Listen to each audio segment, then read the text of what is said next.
We're here today to talk about jealousy. You know the concept, subject of ancient myths and modern movies, a powerful and exciting human experience that taps into our relationship with love and sex and partnership, our needs and our desires, our drive for mutual connection, and our sense of what it means to be an independent and separate individual. Exciting though it may be, jealousy is also a form of suffering. And suffering, as a general rule, is not only undesirable, but entirely unnecessary. Luckily, it's possible to end jealousy in a short period of time. Now, I don't just mean incrementally develop your ability to tolerate it so you can handle it, or work on it bit by bit so it gradually decreases. I mean, in a short period of time, it's possible to shift your relationship with what jealousy is, such that it becomes unrecognizable or ceases to exist. This is going to be the first part of a 6-part series on ending jealousy permanently. And today I'd like to share with you a few foundational concepts that will allow you to hack into the process by which you convert pain into suffering. These concepts will allow you to start to shift your relationship with something that happens automatically on its own, that you may never have investigated or questioned.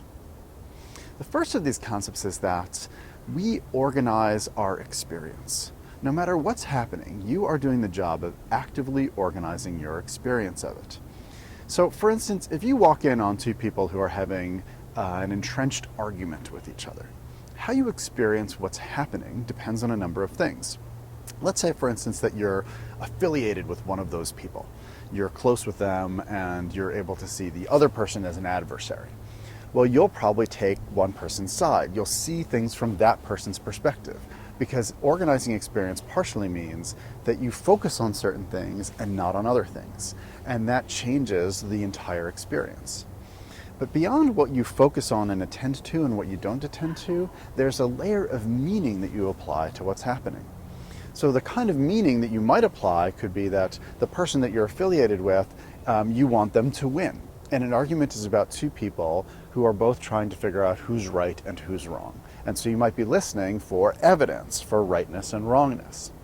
If, on the other hand, you're trained in something like nonviolent communication or other kinds of mediation work, you might listen to two people doing perhaps a really clumsy job of trying to express their needs to each other.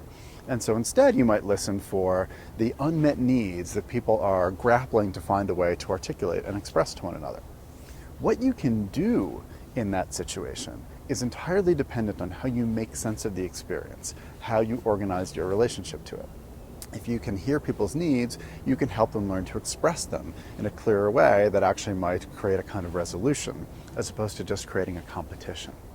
So organizing your experience is something you're always doing. And if you're experiencing something that you're calling jealousy, it means that you have, without knowing it, learned to organize all the things that are happening to you in a particular way that produces suffering that you don't want. So we're looking at how to reorganize our experience such that jealousy is no longer the outcome. The second concept that's important to understand here as a foundation is the difference between pain and suffering. Pain is a natural response to life as it's happening, and it's entirely unavoidable. If someone you're close to dies, for instance, you will grieve, you will feel sadness, you will experience loss. It's inevitable, and it's the right way to respond to someone dying. If, on the other hand, you have some meaning that you apply to it, like, for instance, if you think that the person died because God is punishing you, and this kind of thing always happens to you, or you blame yourself because you didn't love them enough, or because you weren't there to help them in the moment that if you had been, maybe they wouldn't have died. Or maybe you don't blame yourself or think that God is punishing you, but you think it's a problem that you are continuing to grieve for as long as you are, so you shut it down, thinking this shouldn't be such a big deal, I shouldn't be feeling so much. And if you have any of those kinds of meanings that you apply to the experience, you'll stop being able to fully and honestly grieve. Pain is feelings in motion. Suffering is what happens when feelings, and pain in particular, get trapped behind a wall of meaning. Suffering is feelings trapped behind a wall of meaning.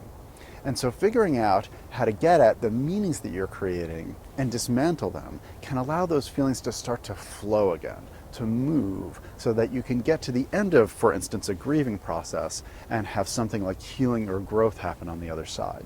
Jealousy is a form of suffering because it's not actually a feeling. You may think jealousy is a feeling, but as you investigate it, you'll find out that jealousy is any number of feelings with a layer of meaning added that creates the experience of suffering that we call jealousy. The third concept here, and perhaps the most important for our purposes today, is the idea that naming is framing. So you've got this word, jealousy, and you use it to apply to certain kinds of experiences that you have. And in using that word, you put a frame around those experiences. Now, I'm talking to you within a frame, right? You can see certain things because they're in the frame, and you can't see other things because they're outside of the frame. That's what framing does. It highlights certain aspects of your experience and marginalizes or disregards other aspects of your experience. So when you use the word jealousy, you are somehow freezing in place your experience and paying attention to only the things that exist within the frame of the word jealousy. So now, here is your first permanently moment. There are 3 moments, I'll warn you when they're about to happen, and each of them is a moment at which your relationship with jealousy can be permanently altered. You have the possibility here, and in these other 2 moments if you missed this one, of changing forever your relationship with the word jealousy. And it goes like this. Stop using the word jealousy. If you stop using the word jealousy, something different is going to happen. And this is not just a trick. Language is powerful. Language creates meaning, and meaning creates experience. If you don't have the word jealousy to use, you will no longer be experiencing jealousy.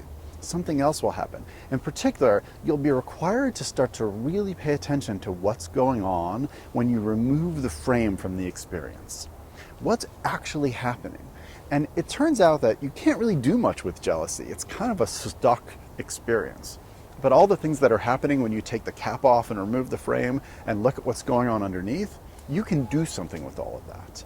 And so it's possible to allow pain to get in motion again, for things to change and move instead of remain trapped. In our next video, we're going to be looking at just that. What is it that is actually happening when you remove the word jealousy? Eventually, we'll have to figure out, what do you do to talk about this experience without the word?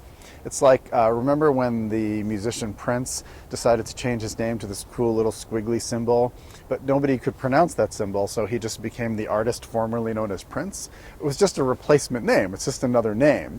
We don't want to be talking about the experience formerly known as jealousy. We want to be talking about something else entirely. And finding out what that is will be the subject of part 2.